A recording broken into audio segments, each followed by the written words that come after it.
thought of a story about two friends who were literally inseparable. They did everything together. And then World War I beckoned. And so they enlisted together.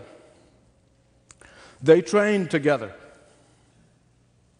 And then they were shipped overseas together. And then they were fighting in the European theater side by side together.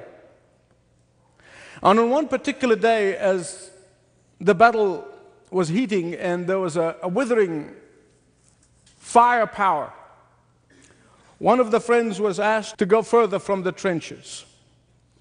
But the rest of them can see how he was wounded, and it looked like so serious, a fatal wound. And the friend who's in the trenches immediately wanted to jump and go to help him until the sergeant yanked him back. And he said to him, "What are you doing? Are you crazy? You're going to get yourself killed. You can't do that. He's already dead." When the sergeant turned his back, a few minutes later, the friend ran toward his friend, who was now dying.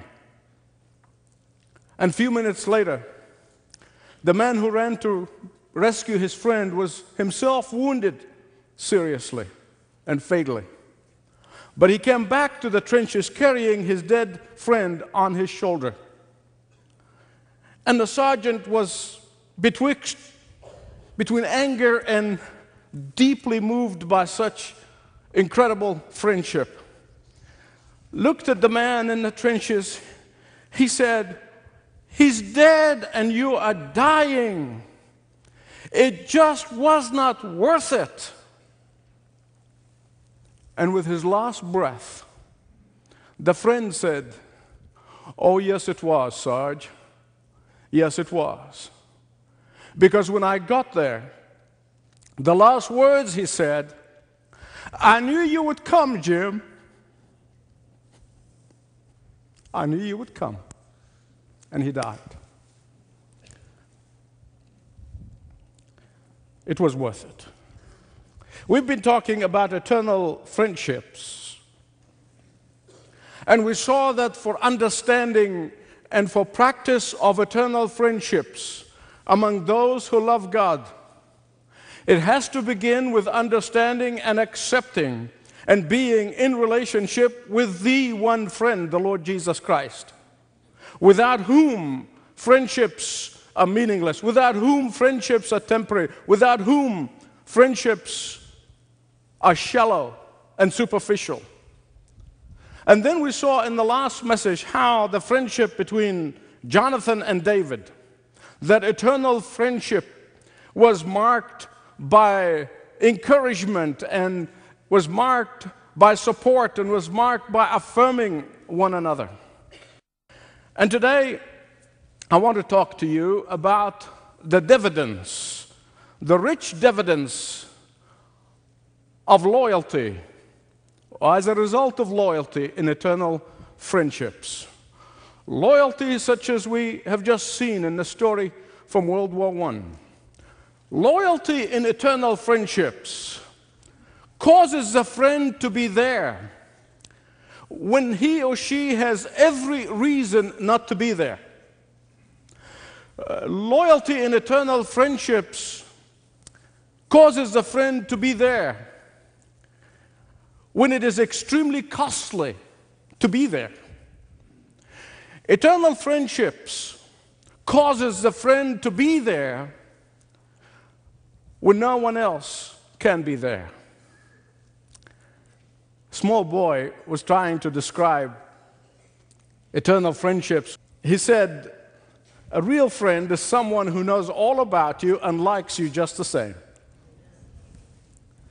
In the Middle East, there is a saying that goes something like this, that a real friend, a loyal friend, is a friend with whom you sit and you hand him over the wheat together with the chaff, and he takes him in his hand and he blows the chaff away and then hand you back the wheat. That is loyalty. in eternal friendships. But Proverbs 17:17 said it best. A friend loves all the time, and a brother is born for adversity. One of the great stories that reveals this rich dividends that comes as a result of loyalty in eternal friendship is found in the book of Ruth in the Old Testament. Let me tell you the story first before I go to the text. The story is simply this. Way after Joshua died, Israel fell on a very hard time of their own making. And the reason they were going through a hard time that was of their own making is because they were doing exactly what God told them in the wilderness not to do. God said the temptation for you when you get into the promised land is that you're going to trust in the gods of the fertility, you're going to trust in the foreign gods, you're going to trust in idols, you're going to turn your heart away from me. Be careful not to do that. And that's exactly what they did. And so during the time of the judges, they went through this dark period in their life. In fact, some historians consider it to be one of the darkest times in the history of Israel. The Bible said everybody was doing what is right in their own eye. It was a time for looking to Baal and the fertility gods for blessings instead of Yahweh. It was a time when God's people found it easier to conform to the current of culture than to be obedient to Yahweh. That's how it was. It was a terrible time. And in the middle of this oblivion to the power and the blessing of God that has blessed them for years and years and years, took them out of the slavery of Egypt, parted the Red Sea, provided for them supernaturally and miraculously. In that time of oblivion to the blessings of God of the past, catastrophe struck. Famine hit the land. And so a man by the name of Elimelech, he had a wife by the name of Naomi, and he had two sons by the name of Mahlon and Chilion. So that family of four moved into the land of Moab, south of Bethlehem. They were living in Bethlehem of Judea, where Jesus was born. And that trip was merely 40 miles in distance. But beloved, listen to me. It was 1,000,000 miles away morally. It was 1,000,000 miles away spiritually.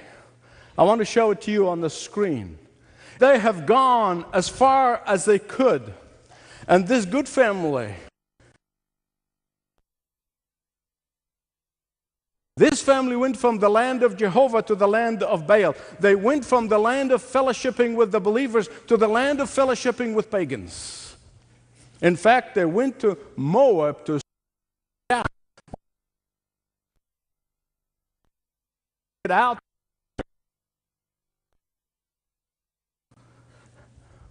But 3 of the 4 died in Moab.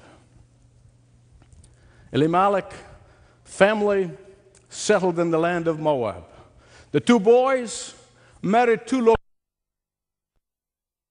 worshippers. And the short stay to escape the famine turned into 10 years.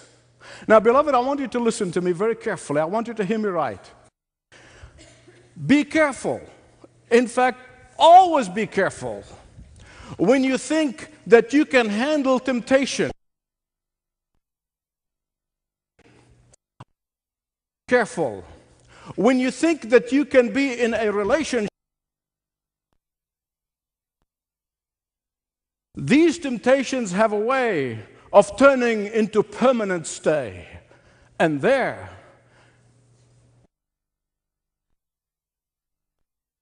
not a blessing. During that time, the father and the 2 boys died. They had no children. In fact, none of them could have imagined, in their wildest imagination, when they left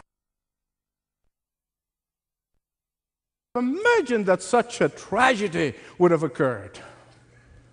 When they made that 50-mile trek from Jerusalem or from Bethlehem, did not realize that the utopia is going to turn into agony of soul, that the dream has turned into a hellish nightmare, that the desire for prosperity turned into grinding poverty. But here's the problem. Back then, you got 3 widows, and back then, a widow who does not have a male relative to support her was worse than a destitute. That's how it was. And so Naomi looks at her 2 daughters-in-law and says, you go back to your country, because now I'm going to go back to Bethlehem, and I'm hoping against hope that my God shall provide a male relative who can provide for me. In her bitter experience, Naomi wanted to be alone. Sometimes when we experience bitterness in life, we feel we want to be alone. We don't want to talk to anybody. And yet that's the wrong time to be alone. In her generosity, though, she wanted her daughter some happiness, experience some sort of joy after this sorrow. One girl, Orpah, said, okay, if that's what you want me to do, I'll go back. And she left. But the other daughter-in-law by the name of Ruth, and remember this again, Ruth was a Gentile, a pagan, idol worshiper. The Bible named the book after her. I'm going to come to that in a minute. Ruth would not go back. Ruth was a loyal friend. She was loyal to her mother-in-law. She was willing to walk with Naomi. You know, many preachers use this text. It's wonderful because it connotes the loyalty and the commitment that should be in a marriage. But the principle is even greater than that. Although marriage, of course, is a supreme place where commitment and loyalty should be exercised. But in all eternal friendships, loyalty is what God is looking for.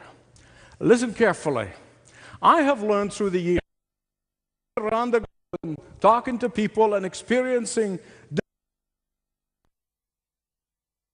that a person either loyal or disloyal. But don't stop there, because I've learned something even greater than this, more exciting than this. I learned that loyalty also can develop. Loyalty can be learned. Loyalty can be emulated. Loyalty can be experienced. That Lord Jesus Christ and loyalty to believers, to friends in eternal friendships can develop. And I have no doubt in this incident here in the book of Ruth, I have no doubt in my mind that it was Naomi's faith, that it was Naomi's testimony, that Naomi's trust in her God, that it was Naomi's God that exhibited in her life, that manifested in her life, was the thing that attracted Ruth to her mother-in-law. I want you to hear me right, please. Because such loyalty is hard to comprehend in our fickle culture. Such loyalty is probably laughed at by some. Such loyalty is probably condemned by others. Some people probably think it's foolishness. Others think it's impractical. Such loyalty which is indispensable in a true eternal friendship.